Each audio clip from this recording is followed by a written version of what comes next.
Assalamualaikum warahmatullahi wabarakatuh. Perkenalkan, nama saya Amanda Darmika Pristikora dengan NIM D1C022076 dari kelas R002. Di sini saya akan menjelaskan materi tentang HHP, itu High Hydrostatic Pressure, di mana judul yang pertama itu ada Effect of High Hydrostatic Pressure and Why Proteins on the Disruption of Casein Micelle Isolate. Masuk ke latar pendahuluan, itu ada latar belakang. Latar belakangnya itu pengaruh tekanan hidrostatik tinggi atau HHP dan protein whey terhadap isolat misel kasein telah menjadi topik penelitian yang menarik dalam pengolahan susu. Studi sebelumnya menunjukkan bahwa tekanan tinggi dalam kisaran 250 hingga 310 MPa dapat mempengaruhi distribusi ukuran misel kasein, sifat struktural misel kasein, dan aktivitas plasmin dalam susu. Tujuannya itu ada untuk mengevaluasi efek tekanan hidrostatik tinggi HHP pada misel kasein, terutama dalam hal ukuran dan struktur misel kasein. Dengan memahami efek HHP pada misel kasein, diharapkan dapat memberikan wawasan yang lebih baik dalam pengolahan susu menggunakan teknologi HHP. Selanjutnya ada metode penelitian. Nah, di metode penelitian ini ada 4. Yang pertama itu ada kecepatan sedimentasi untuk menentukan ukuran misel kasein. Yang kedua ada perawatan tekanan hidrostatis tinggi. Yang ketiga ada penentuan ukuran berdasarkan kecepatan sedimentasi. Dan yang keempat yaitu ada penentuan ukuran misel dengan mikroskop elektron transmisi. Selanjutnya ada hasil pembahasan. Hasil dari penelitian menunjukkan bahwa tekanan hidrostatik tinggi HHP dapat mempengaruhi ukuran misel kasein. Pengamatan menunjukkan bahwa perlakuan tekanan hingga 200 MPa tidak berpengaruh signifikan terhadap ukuran misel kasein. Selain itu, interaksi antara protein whey terdenaturasi dengan misel kasein juga dapat mempengaruhi ukuran misel kasein. Pembahasan dari hasil penelitian ini menunjukkan bahwa peningkatan ukuran misel kasein yang diinduksi oleh HHP dapat disebabkan oleh interaksi antara protein whey terdenaturasi dengan misel kasein. Hal ini menunjukkan pentingnya mempertimbangkan faktor-faktor seperti suhu, waktu, dan interaksi protein dalam pengolahan susu dengan HHP. Nah, kesimpulannya itu ada berdasarkan hasil penelitian yang dilaporkan, dapat disimpulkan bahwa tekanan hidrostatik tinggi atau HHP memiliki pengaruh signifikan terhadap ukuran dan struktur misel kasein. Perlakuan HHP dalam kisaran 250 hingga 310 MPa dapat menyebabkan gangguan pada misel kasein. Namun, penambahan protein whey dan interaksinya dapat melindungi misel dari gangguan yang diinduksi oleh HHP. Studi ini memberikan wawasan penting dalam memahami bagaimana penyesuaian ukuran misel kasein dapat meningkatkan sifat tekstur, rheologi, dan retensi whey produk susu. Penelitian ini juga menunjukkan bahwa tekan produk susu. Baiklah, sekian dan terima kasih yang dapat saya jelaskan pada materi ini. Selanjutnya mari kita lanjutkan ke materi berikutnya yang berjudul Effects of Glutathione on Structural and Digestibility Properties of High Hydrostatic Pressure Gelatinized maize starch with different amylose atau amylopectin or amylopectin retes.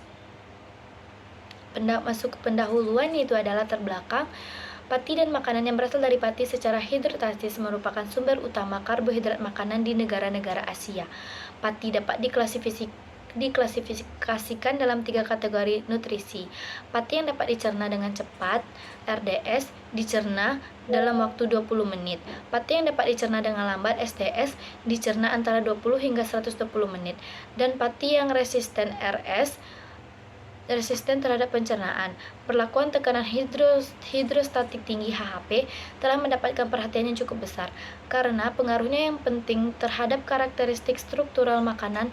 Pelepasan tekanan menyebabkan perubahan sifat fisikokimia pati. Tujuan dari penelitian ini yaitu untuk mengevaluasi dampak tekanan hidrostatik ultra tinggi terhadap struktur dan sifat pati jagung. Nah, digunakan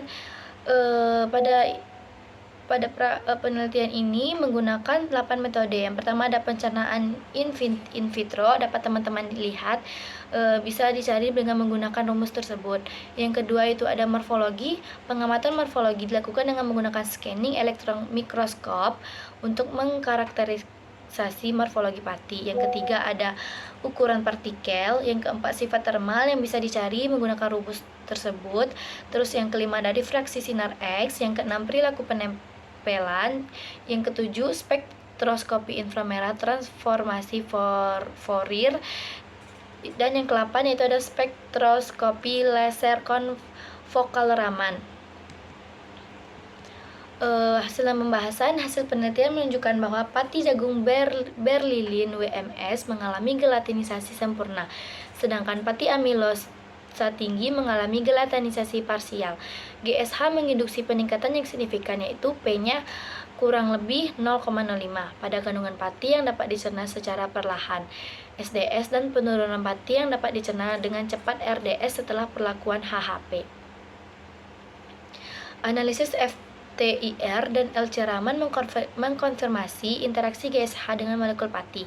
Hasil ini menekankan dampak GSH pada pemodelan daya cerna pati dan sifat struktur, serta menginspirasi pengembangan makanan fungsional baru yang dibuat dengan HHP. Kesimpulannya yaitu, studi ini meneliti bagaimana GSH mempengaruhi struktur dan pencernaan pati jagung yang tergetalanisasi HHP. Hanya WMS yang sepenuhnya tergelatinisasi pada 600 MPa. Berbanding terbalik dengan rasio amilosa terhadap amilopektin, karena beberapa penyebab GSH meningkatkan SDS dan menurunkan RDS pada pati relatif terhadap sampel yang tergelanisasi HHP. Penelitian lebih lanjut perlu dilakukan untuk memvalidasi struktur halus GSH dan pati di bawah HHP untuk mendapatkan pemahaman yang lebih komprehensif. Sekian dan terima kasih untuk materi ini. Kita lanjutkan ke materi selanjutnya, yaitu Effect of different temperatures on electric oven drying of Miracell Eugenia Gracillima Chiars seed by high hydrostatic pressure atau HHP. Pendahuluan yaitu ada latar belakangnya itu dampak lingkungan, sosial, dan ekonomi dari limbah makanan dapat diminimalkan dengan mengembangkan alternatif penggunaan limbah agroindustri secara penuh.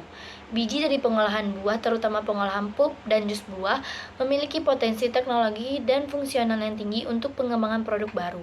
Beberapa perlakuan awal fisik dapat diterapkan pada benih, seperti teknologi tekanan hidrostatik tinggi HHP non-thermal. Teknologi ini melibatkan penerapan tekanan tinggi dalam skala MPa dalam matriks melalui cairan dalam sistem tertutup. Tujuan penelitian ini untuk mengevaluasi pengaruh suhu pengeringan dan perlakuan awal dengan tekanan hidrostatik tinggi HHP terhadap biji Miracell yang dimodifikasi. Penelitian ini juga bertujuan untuk memodelkan kinetika pengeringan, menganalisis sifat termodinamika, dan mengevaluasi kandungan pati, amilosa, sifat termal, profil mineral, serta desain eksperimen dari biji Miracell.